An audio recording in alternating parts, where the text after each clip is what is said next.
Hello friends, welcome to Rathi's kitchen. நான் உங்கள் ஏம்மா பேசுகிறேன். இன்றைக்கி நம்ம சேனலில் புரோட்டீன் நிறைந்த பச்சை பயிறு இட்லி எப்படி செய்கிறது தான் பார்க்க போகிறோம்.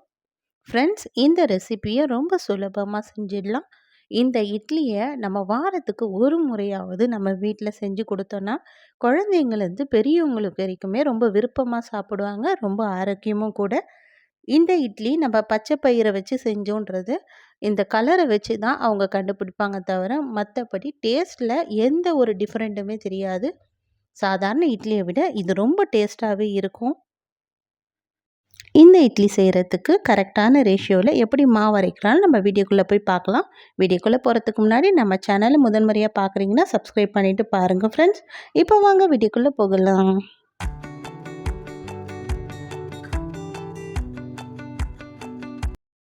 ஃப்ரெண்ட்ஸ், இந்த பச்சை பயிறு இட்லி செய்கிறதுக்காக இப்போ நான் ஒரு கப் அளவுக்கு பச்சை பயிறு எடுத்துக்கிறேன். இந்த பச்சை பயிறு எல்லாம் மளிகை கடையிலையும் கிடைக்கும். இந்த பச்சை பயிறு ஒரு கப்பு எடுத்துக்கலாம். அதே அளவுக்கு ஒரு கப் அளவுக்கு இட்லி அரிசியும் எடுத்துக்கலாம். இது கூட அரை கப் அளவுக்கு நம்ம உளுந்து எடுத்துக்கலாம். உளுந்து நம்ம சேர்த்து இந்த அளவுக்கு அரைச்சோன்னா இட்லி நல்லா சாஃப்டாக வரும். இது கூடவே ஒரு ஸ்பூன் அளவுக்கு வெந்தயம் சேர்த்துக்கலாம். சேர்த்துட்டு இதை நல்லா இது போல் கலந்து விட்டுட்டு இப்போ தண்ணி ஊற்றி 2-3 தடவை நல்லா அலசி எடுத்துக்கலாம். இப்போ நல்லா அலசி எடுத்தோடனே இதில் நம்ம தண்ணி சேர்த்து ஊற வைக்க போகிறோம். அதனால் இதுக்கு தேவையான அளவுக்கு தண்ணி சேர்த்துட்டு நம்ம இதை ஒரு 4லேருந்து 5 மணி நேரம் குறைஞ்சது ஊற வைக்கணும். அப்போ தான் பச்சை பயிறு நல்லா ஊறி வரும். இப்போ ஒரு 5 மணி நேரம் ஆயிடுச்சு. 5 மணி நேரத்துக்கு அப்புறம் இந்த பச்சை பயிறு அரிசியெல்லாம் நல்லா ஊறி இருக்குது. இப்போ நம்ம இதை ஒரு மிக்ஸி ஜாரில் சேர்த்து அரைச்சிக்கலாம். இந்த பச்சை பயிறு இட்லி செய்கிறதுக்கு நம்ம கிரைண்டரில் அரைக்கணும்னு அவசியம் கிடையாது. கொஞ்சமாக இருந்ததுன்னா நீங்கள் மிக்ஸி ஜாரில் கூட சேர்த்து அரைச்சி எடுத்துக்குங்க.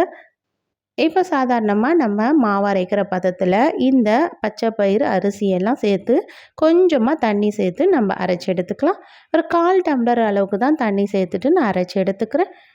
நம்ம அரைச்சி எடுக்கிற மாவு இப்படி கையில் எடுத்து பார்த்தோன்னா நமக்கு கொஞ்சம் பார்க்க கொரகொரப்பு தன்மையாக தெரியணும். ஆனால் தொட்டு பார்க்கும்போது நல்ல மழமழன்னு தான் இருக்கும். இது போல் அரிசி மாவும் லைட்டாக கொரகொரப்பு தன்மையும் இந்த உளுந்தும் பச்சை பயிரும் நல்ல கொழகொழப்பு தன்மையும் இருக்கணும்.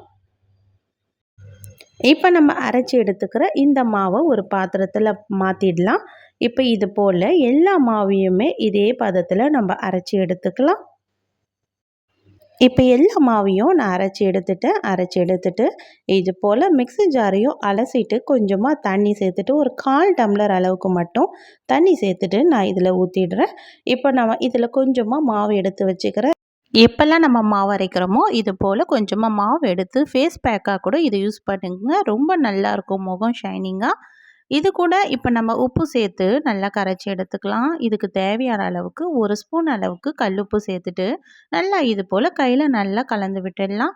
மாவு நல்லா இது போல் கலந்து விட்டுட்டு இப்போ நம்ம நார்மலாக இட்லி தோசைக்கெல்லாம் மாவு புளிக்க வைப்போம்ல, ஓவர் நைட் அந்த அளவுக்கு நம்ம புளிக்க வச்சிடலாம்.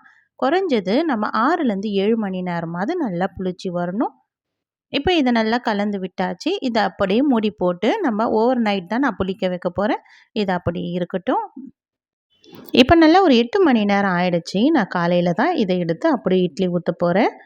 இப்போ மாவு நல்லா பொங்கி வந்திருக்கு. இப்போ ஒரு கரண்டியை வச்சுட்டு இப்போ நார்மலாக நம்ம கலந்து விட்டுடலாம். இப்போ நல்லா கலந்து விட்டுட்டு இப்போ கொஞ்சம் திக்னஸ் இருக்கிறதுனால இதில் கொஞ்சமாக ஒரு 1/4 டம்ளர் அளவுக்கு தண்ணி சேர்த்து நானும் கலந்து விட்டுக்கிறேன். நீங்கள் தோசை ஊற்றுறதா இருந்ததுன்னா இன்னும் கொஞ்சம் தண்ணி சேர்த்துட்டு நல்லா தாராளமாக தண்ணி சேர்த்து கலந்து தோசை ஊற்றிக்குங்க. இது இட்லியும் வரும், தோசையும் வரும் இந்த மாவு. இதில் நான் சோடா உப்பு எதையுமே சேர்க்க போகிறது கிடையாது. இதை நல்லா கலந்து விட்டுட்டு இப்போ நம்ம இட்லி ஊற்றிடலாம். இட்லி ஊற்றுறதுக்கு எப்போவுமே இது போல் இட்லி பாத்திரத்தில் முதல்ல ஒரு ஆவி கட்டிடலாம். இட்லி பாத்திரத்தை முதல்ல இது போல் வச்சுட்டு ஒரு 2 நிமிஷத்துக்கு அப்படியே ஸ்டவ் ஹை ஃப்ளேமில் வச்சு வைக்கலாம். இந்த தண்ணி நல்லா கொதித்து வர ஆரம்பிக்கிறதுல இந்த நேரம் இந்த ஆவி பறக்க இந்த தட்டெல்லாம் நல்லா ஈரப்பதம் வரும். இப்போ எடுத்து நம்ம இட்லி ஊற்றினோன்னா இட்லி நமக்கு ஒட்டாமல் வரும். மாவு ரொம்ப திக்காக இருக்கிறதுனால இதை கொஞ்சமாக ஒரு 1/4 டம்ளர் அளவுக்கு மட்டுமே தண்ணி சேர்த்துட்டு இப்போ நல்லா கலந்து விட்டுட்டு இப்போ இட்லி ஊற்றிடுறேன். நம்ம ஊற்றுற இட்லி மாவு இந்த அளவுக்கு திக்னஸ் இருக்கணும். அப்போ தான் இட்லி நல்லா சாஃப்டாக நமக்கு ரெடி ஆகும். இப்போ இட்லி ஊற்றிட்டு இதை ஒரு 7லேருந்து 8 நிமிஷத்துக்கு அப்படியே மீடியம் ஃப்ளேமில் வச்சு வேக வச்சிடலாம். இப்போ 7லேருந்து 8 நிமிஷம் ஆயிடுச்சு. இப்போ இட்லி நல்லா வெந்திருக்கு, பார்க்கவே தெரியுது. கொஞ்சமாக கையில் தண்ணி தொட்டுட்டு நம்ம இந்த இட்லியை தொட்டு பார்க்கலாம். கையில் ஒட்டாமல் வருதில்ல, சூப்பராக நமக்கு இட்லி ரெடி ஆகிடுச்சு. இப்போ நம்ம ஸ்டவ் ஆஃப் பண்ணி விட்டுட்டு இந்த தட்டை எடுத்து வச்சுட்டு ஒரு 2-3 நிமிஷத்துக்கு அப்படியே வெளியே வச்சுட்டு நம்ம இந்த இட்லியை எடுத்துக்கலாம். இந்த இட்லிக்கு ஸ்பெஷலாக எதுவும் சட்னி செய்யணும்னு ஒன்றும் அவசியம் கிடையாது. சாதாரணமாக நம்ம இட்லி தோசைக்கு செய்கிற எல்லா சட்னியுமே இந்த இட்லிக்கும் செட் ஆகும். வாரத்துக்கு ஒரு முறையாவது இது போல் சிறுதானியம் வச்சுட்டு நம்ம வீட்டில் இட்லி தோசை செஞ்சு கொடுக்கலாம். வீட்டில் குழந்தைங்க பெரியவங்கன்னு ரொம்ப விருப்பமாகவும் சாப்பிடுவாங்க. அது இல்லாமல் ஆரோக்கியமும் கூட. இட்லி நல்லா சாஃப்டாக வந்திருக்கு. இப்போ நமக்கு இந்த இட்லி தட்டுலேயுமே இந்த இட்லி ஒட்டலை பாருங்கள். நான் சொல்கிற மாதிரி நீங்கள் இந்த டிப்ஸை அப்படியே ஃபாலோ பண்ணி நீங்கள் இட்லி மாவு ரெடி பண்ணி இட்லி ஊற்றி பாருங்கள். உங்களுக்கு தட்டுலேயும் ஒட்டாது, நல்லா சாஃப்டான இட்லி ரெடி ஆகும். இந்த வீடியோ உங்களுக்கு பிடிச்சிருக்கும்னு நினைக்கிறேன் ஃப்ரெண்ட்ஸ். பிடிச்சிருந்ததுன்னா இந்த வீடியோக்கு ஒரு லைக் பண்ணுங்கள். மறக்காமல் நம்ம ரதிஸ் கிச்சனையும் சப்ஸ்கிரைப் பண்ணிவிடுங்க. தேங்க்யூ.